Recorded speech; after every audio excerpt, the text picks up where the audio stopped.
Hello and welcome to Laytechs Weekly, episode 12 May 2021. Laytechs Weekly is brought to you by Laytechs, your protection from tech ignorance. My name is Sean. This week's news: Sony's 1000 XM4 earbuds design leaks online. Sony is about to release the next generation of its best-selling ANC earbuds, and there are already leaked images circulating online. It's no longer that flat pill-shaped design of the XM3s, but the new design looks very similar to that of the Galaxy Buds Pro. Just round, very functional.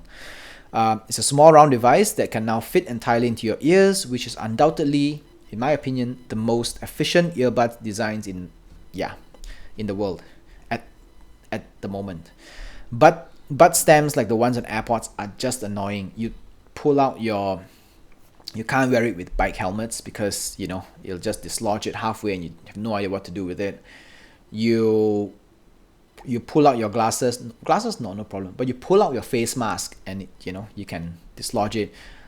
You remove your shirt and it comes off. It just comes off. In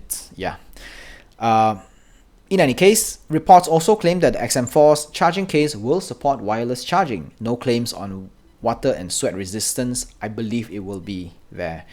Since the launch may happen in as early as next month, we don't have a long time to wait. So if you're in the market for ANC earbuds, ANC meaning active noise cancellation earbuds, you may want to hold on to your money until this hot thing drops. Or you could wait for the new AirPods Pro, which should be coming in a couple of months. I believe the new AirPods Pro will not have a stem as well, but that's just speculations. Microsoft may not release the Windows 10X after all. It's like a curse. Windows has been working hard on a lightweight version of the Windows 10 for the longest time, I think about 10 years already, in order to compete with the Chrome OS. But all iterations fell flat, from the RT to the 10S, and now it seems the 10X, which the company said would probably be positioned against Chrome OS, may not see the light of day. The Windows 10X was initially positioned as an OS for dual-screen devices like the Surface Neo, but when the pandemic hit, they pivoted that project to a super lightweight version of Windows 10 for single-screen laptops instead. Microsoft has always seen Chrome OS as a big threat, particularly in schools, because Chrome OS is a perfect strategy by Google.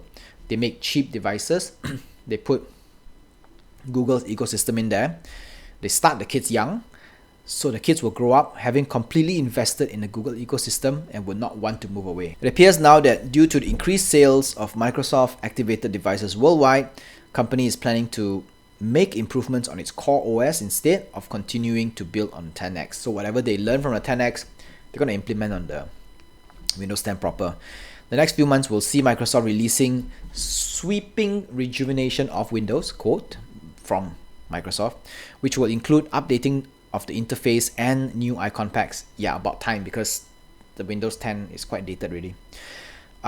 Yes, and I believe that what they are discarding from 10X in terms of it being the Chrome OS version, they will move 10X back to a dual screen device purpose, which was what it was originally intended to do.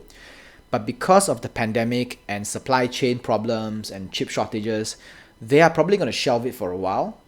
And eventually, when the logistics go back to normal, they will bring it out again and they will focus the 10X back onto dual screen devices again. Because Surface Neo is a very good project and they should push off with the project. And it will be the computers in the next, I guess, 5 years or 10 years. So there is no reason why Microsoft should completely ditch the whole project.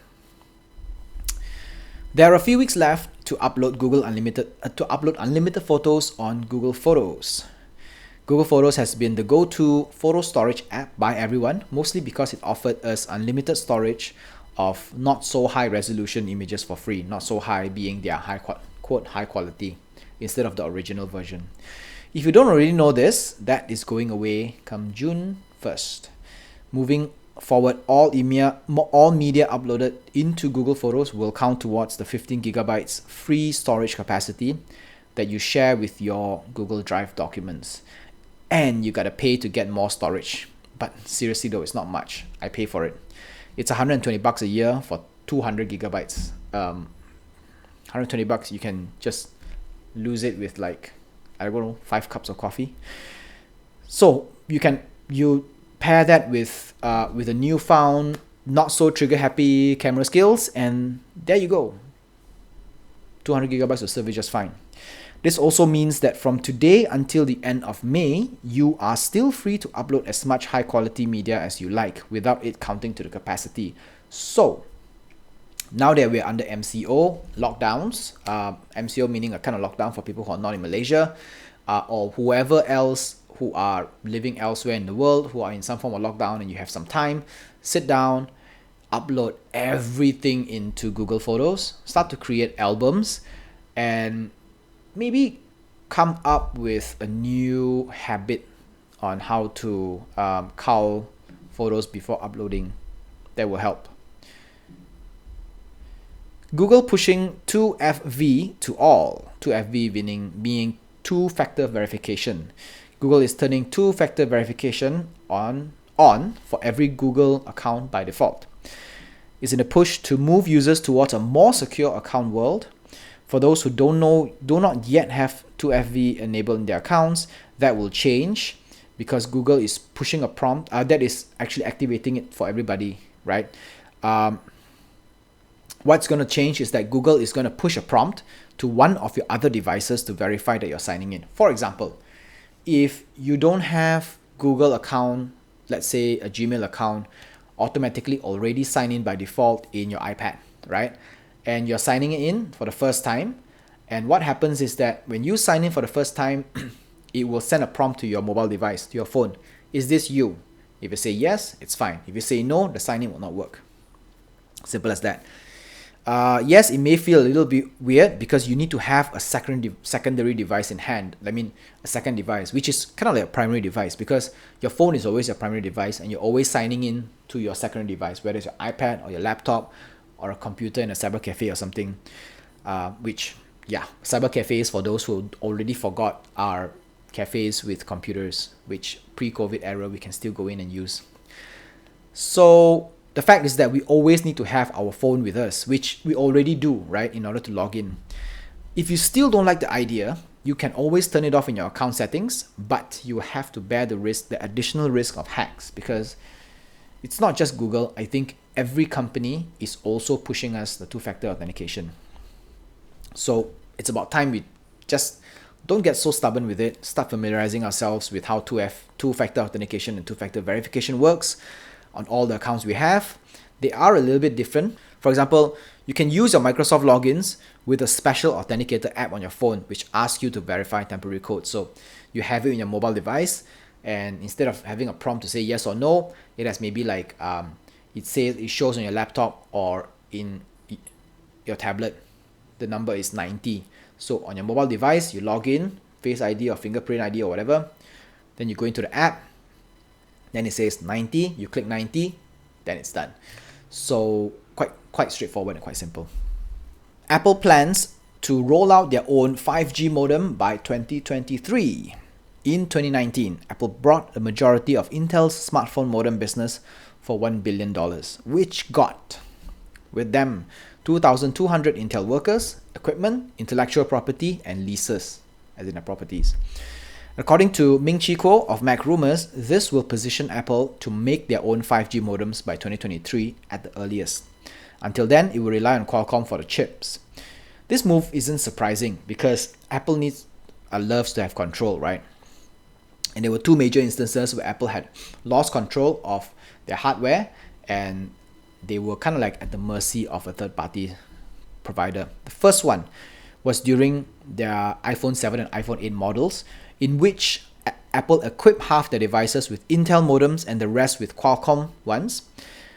The Intel ones were significantly slower than the Qualcomm ones. So what happened was they were forced to throttle the modem speed of the Qualcomm models to match the Intel ones, so that there was no observable discrepancy that users can use to complain to people about.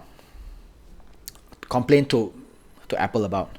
Also, in 2017, Apple took Qualcomm to court, the former unhappy of Qualcomm's royalty fee structure of their chips. So what happened back then was that Qualcomm, being the monopoly chip maker, right? At the time, it was the biggest. Well, it is still quite big now, but now it feels as if it's got some competition. But back then, it was like, uncontested.